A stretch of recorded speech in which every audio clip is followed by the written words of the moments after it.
जय भवानी, जय शिवाजी, जय बोलो छत्रपति शिवाजी महाराज के जय, जय भवानी, जय शिवाजी, जय भवानी, जय शिवाजी,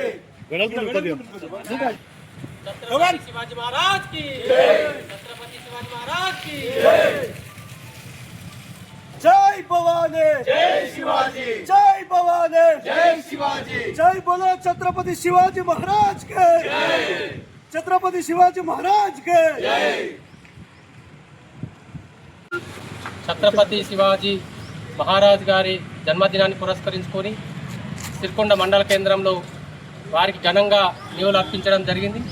మరి 1630లో ఫిబ్రవరి 19వ తారీఖున జన్మించి మరి హిందూ రాజ్యం స్థాపనగా 17 సంవత్సరాలను ఆయనకున్నటువంటి చిన్న వయసులోనే మరి యుద్ధాలు చేసి మొఘల్ సుల్తానుల పరిపాలనను అంతమొందించి మరి హిందూ రాజ్యమే ధ్యేయంగా మరాఠా సామ్రాజ్యాన్ని స్థాపించినటువంటి మహావ్యక్తి మరి ఛత్రపతి శివాజీ మహారాజ్ గారు.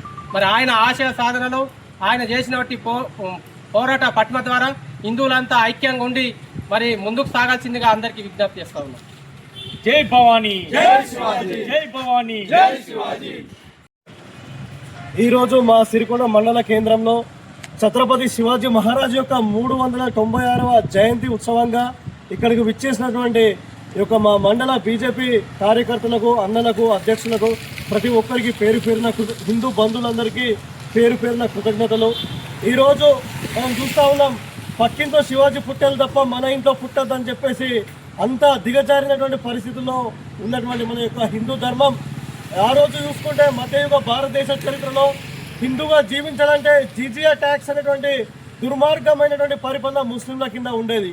అటువంటి ఈ యొక్క సమయంలో ఛత్రపతి శివాజీ మహారాజ్ గారు ఈరోజు హిందూ ధర్మం ఎప్పుడైతే ఉంటుందో మనకు అప్పుడే ఆత్మ గౌరవం ఉంటుంది హిందువులకు అని చెప్పేసి తన ధైర్యంతో, సాహసాలతో తన యొక్క మరాఠా సామ్రాజ్యంనే కాకుండా యావత్ భారతదేశం మొత్తం కూడా హిందువులందరినీ ఐక్యం చేసి మన ఆత్మగౌరవాన్ని నిలిపిన గొప్ప వీరుడు ఛత్రపతి శివాజీ మహారాజ్ గారు. ఈరోజు చూస్తాం, జమ్మూ కాశ్మీర్లో పహల్గామ్లో మన భారతదేశానికి సంబంధించిన వ్యక్తులు టూరిస్ట్లో భాగంగా వెళ్తే అక్కడ ఏం జరిగిందో మనం చూస్తాం. ఈరోజు వాళ్ళు కమ్యూనిస్ట్ అని చూలే, కాంగ్రెస్ అని చూలే, బీజేపీ అని చూలే, వాడికి సుంతి అయిందా, వాడు కల్మ చదువుతాడా లేదని చూసిరు తప్ప వాడు హిందువు అని ఫిక్స్ అయిన తర్వాతనే వాళ్ళను దుర్మార్గంగా కాల్చి చంపడం జరిగింది. ఈరోజు మన దేశం ఎటువైపు వెళ్తుంది? ప్రతి ఒక్కరు యువత తమ యొక్క ఆత్మగౌరవం తమ గుండెల పైన చెయ్యి వేసుకుని ఆలోచించాల్సినటువంటి పరిస్థితి ఉంది.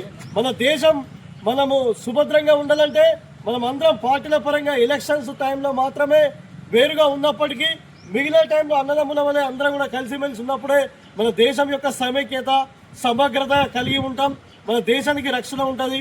కాబట్టి ప్రతి ఒక్కరు కూడా ఛత్రపతి శివాజీ మహారాజ్ గారి యొక్క ఆశయాలను, తన యొక్క ధైర్యాన్ని స్ఫూర్తిగా తీసుకొని దేశం నాకేమి ఇచ్చిందని కాకుండా దేశానికి నేనేమి ఇవ్వగలుగుతున్నానని మన పార్టీల పరంగా విడిపోతే మనము జీవించాలన్నా కూడా ఆత్మగౌరవంతో జీవించడం.